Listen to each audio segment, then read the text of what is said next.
안녕하세요. 스크랩북입니다. 오늘도 여러분의 시간을 아껴드리기 위해 염승환 부장님의 영상을 요약 정리해왔습니다. 첫 번째 스크랩은 1월 15일 장 마감 후에 시황 이슈 리포트를 리뷰해주신 염승환 부장님의 영상을 요약 정리하였습니다. 지금은 증시가 쉬어가는 시기인데 여전히 중장기적으로는 강세장이라고 합니다. 현금보다는 주식이 더 좋다고 합니다. 요즘 같은 장에 팔아버리면 다음 상승을 못 잡는다. 펀더멘털에 문제가 있는 것이 아니다. 문제는 가격만 오른 것이다. 그래서 덜 오른 기업들을 소개시켜드리려고 한다고 합니다. 화장품, 동국제약, 환인제약, JW생명과학, IT 중에서 덜 오른 기업들을 소개시켜드린다고 합니다. 오늘도 개인이 2.1주를 샀는데 주식은 언제든지 떨어질 수 있는 위험 자산이다. 마인드 컨트롤이 중요하고 마음의 여유를 가져야 된다고 합니다. 개인들의 고객 예탁금이 많이 떨어졌다고 합니다. 74조에서 70조로, 하지만 80조, 90조 가지 않을까 싶다고 합니다. 셀트리온은 이틀째 폭락 중입니다. 현대차는 애플이 아니어도 과도하게 오른 것이 맞다고 합니다. 하지만 아직 재료가 끝난 것이 아니기 때문에 반등할 것 같다고 합니다. 주도 섹터이기 때문에 빠지면 사야 된다고 합니다. 대표 기업들이 꺾인다면 한국 증시도 꺾인다고 합니다. 삼성전자가 이미지 센서 가격을 올려버려서 후공정 업체들의 주가가 뛰었다고 합니다. 삼성전기는 급락을 이용해서 사야 된다고 합니다. 기회 같다고 합니다. 아직 비싸 보이지 않는다고 합니다. 그러면 이슈에 대해서 리뷰해 주신 거를 전달 드리도록 하겠습니다. LG전자가 스마트폰 사업을 중단할 수 있다고 합니다.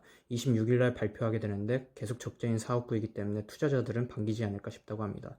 LG가 스마트폰을 접으면 가전이나 전장 부품 쪽으로 집중할 텐데 전장 부품 쪽 판이 더 커질 것 같다고 합니다. 현대모비스, 삼성전기, MC넥스, 만도, 현대위아, 한국단자에 관심을 가져야 한다고 합니다. 요즘 개인들이 생업을 그만두고 전업투자자로 전향한다고 하는데 권해드리고 싶지 않다고 합니다. 단타 매매, 트레이딩에 능력이 있는 분들은 있지만 그분들은 매우 극소수라고 합니다. 수익 내기가 정말 힘들다고 합니다. 네이버 금융과 환경 컨센서스에서 리서치를 보는 법을 알려주셨습니다. 모든 리서치가 나오지는 않는다고 합니다. 네이버보다는 환경이 낫다고 합니다. 알리바바가 중국 최대 자동차 회사와 제휴해서 전기차 세단을 출시한다고 합니다. 요즘 기존의 자동차 업체와 테크 회사인 아마존, 애플, 알리바바가 지분 투자해서 합작사를 설립하고 전기차를 출시하고 있다고 합니다. 지주회사가 요즘 뜬다고 합니다. SK, 한화 지주회사들이 M&A를 활발하게 함으로써 기업 가치를 성장시키고 있다고 합니다. 작년에 존재감이 없다가 올해 부각되는 것이 전장과 지주사라고 합니다.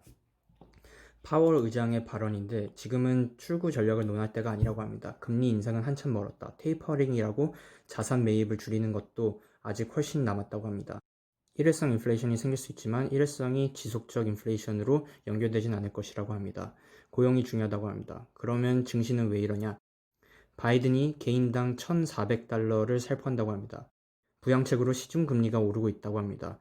달러가 더 약세하고 재정 적자가 늘어나면서 채권을 많이 발행하므로 채권 금리가 오르게 된다고 합니다. 정책 금리는 아니더라도 시중 금리가 오르는 부담감이 있다고 합니다. 그러면 이제 보고서를 리뷰해 주신 것에 대해서 전달 드리도록 하겠습니다. 현대모비스는 목표가를 상향했다고 합니다. 46만원으로. 4분기 실적은 기대할 수 없지만 올해는 50% 성장한다고 합니다. 모비스는 현대차든 기아차든 상관없다고 합니다. 현대차가 또 애플이든 다른 업체의 수주를 받으면 확장성이 엄청 커진다고 합니다. 완성차 업체인 현대와 기아차는 확장성이 그 안에서 결정된다고 합니다. 컴투스는 3월에 게임을 출시한다고 합니다. 성공할 가능성이 높아 보이는데 성공해도 출시하면 기대감 때문에 올라갔다가 빠지니까 팔아야 된다고 합니다. 팔고 나중에 다시 사야 된다고 합니다. 시장의 악재는 많이 오른 것 빼고는 딱히 없다고 합니다. 유동성을 주목해 봐야 된다고 합니다. 펀더멘탈적으로 조심해야 되는 건 수출 데이터라고 합니다. 12월 수출이 좋았습니다. 86년과 87년도 그렇게 지수가 200에서 1000까지 갔다고 합니다. 88년과 89년에는 수출이 꺾였는데도 돈의 힘으로 갔습니다. 그러다가 박살이 났다고 합니다. 세계 각국의 통화 정책도 봐야 됩니다. 미국 연준은 문제 없는데 중국이 문제라고 합니다. 중국은 현재 부채가 많은데 긴축할 수도 있다고 합니다. 옛날 차이나 쇼크 때 긴축 정책으로 936이었던 지수가 720으로 떨어졌다고 합니다. 긴축 정책이 나올 것 같을 때 조심해야 된다고 합니다. 그렇지만 긴축을 하면 또 기회가 생긴다고 합니다. MC넥스는 자율주행 사업을 하고 있는데 스마트폰 부품에서 자율주행 쪽으로 넘어가고 있다고 합니다. 제네시스 쪽에 카메라를 납품하고 있고 올랐긴 했지만 아직 PER 10배는 비싸지 않다고 합니다. 서흥은 동국제약, JW생명과학, 환인제약과 같이 추천했던 종목인데 조정이 나오면 관심 있게 봐야 된다고 합니다. 증설을 많이 해서 돈이 많이 들어갔는데 감가상각비가 감소돼서 수익성이 좋아질 것이라고 합니다. OEM 회사이고 시장이 좋아지고 있어서 돈을 많이 번다고 합니다.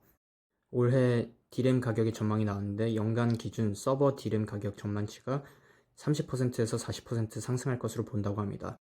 클라우드 업체인 구글, 아마존, 페이스북, 마이크로소프트가 재고 감소로 재고 축적에 재개했다고 합니다. 가격 상승은 3분기 때 피크를 찍을 것으로 본다고 합니다. 주가는 선반영하기 때문에 상반기까지는 끌고 가는 것이 맞아 보인다고 합니다. 이건 D램 쪽 얘기이고 파운드리 쪽은 계속해서 좋아진다고 합니다. 전기전자 쪽에서는 갤럭시 S21 언팩이 있었는데 가격은 합리적이나 울트라 버전 빼고는 성능이 다운그레이드 됐다고 합니다. 폴더블 폰 쪽은 프리미엄으로 몰고 기존의 스마트폰은 보급형으로 하는 전략인 것 같습니다. 폴더블 관련주에는 호재이고 기존 폰 관련주에게는 악재인 것 같습니다. 왜냐하면 단가 인하가 들어가기 때문입니다. 확실한 건 스마트폰 부품을 하는 기업 중에 자동차를 같이 하는 쪽을 봐야 된다고 합니다. 삼성전기나 MC넥스처럼. 미디어 커머스 쪽에서는 이슈가 쿠팡이 미국 나스닥 상장을 위한 예비 심사를 통과했다고 하는 것입니다. 가치가 32조로 평가되었는데 거래액이 비슷한 네이버 스마트 스토어의 가치가 12.8조라서 네이버의 리레이팅이 될 것으로 예상된다고 합니다. 미디어 광고 쪽에서는 CJ E&M이 미디어 커머스 전문 자회사 다다MNC를 설립했다고 합니다. 티빙과 더불어 기업 가치가 재평가될 것으로 보고 있다고 합니다.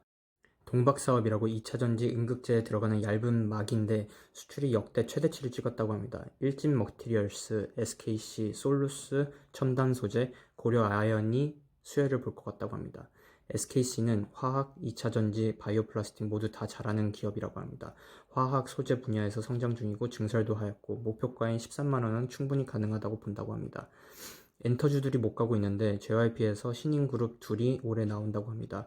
또 4분기에 니치우가 46만 장 판매했다고 합니다. 관건은 콘서트를 할 수 있는지 없는지라고 합니다.